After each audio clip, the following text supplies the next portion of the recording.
ఇవాళ అసెంబ్లీలో బలం నిరూపించుకోనున్నారు. టీవీకే బలం సాంకేతికంగా 106కు తగ్గినప్పటికీ మిత్రపక్షాల మద్దతుతో ఆ సంఖ్య 120కి చేరింది. అదనంగా అన్నాడీఎంకేలోని ఒక వర్గానికి చెందిన 30 మంది సభ్యులు మద్దతు ప్రకటించడంతో విజయ్ మొత్తం 150 మంది సభ్యుల బలంతో ఫ్లోర్ టెస్ట్లో నెగ్గనున్నారు.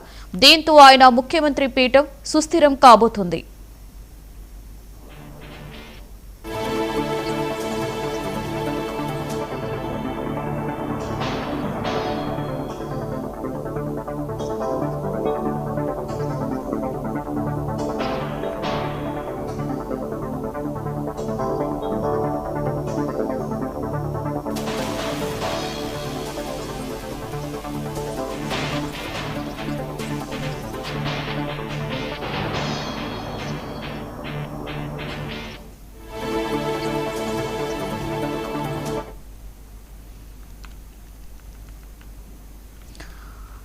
తమిళనాడు సీఎం విజయ్ కీలక నిర్ణయం తీసుకున్నారు. తన కార్ డ్రైవర్ రాజేంద్రన్ కొడుకు శబరీనాథన్ను ప్రభుత్వ చీఫ్ విప్ గా నియామకం చేశారు.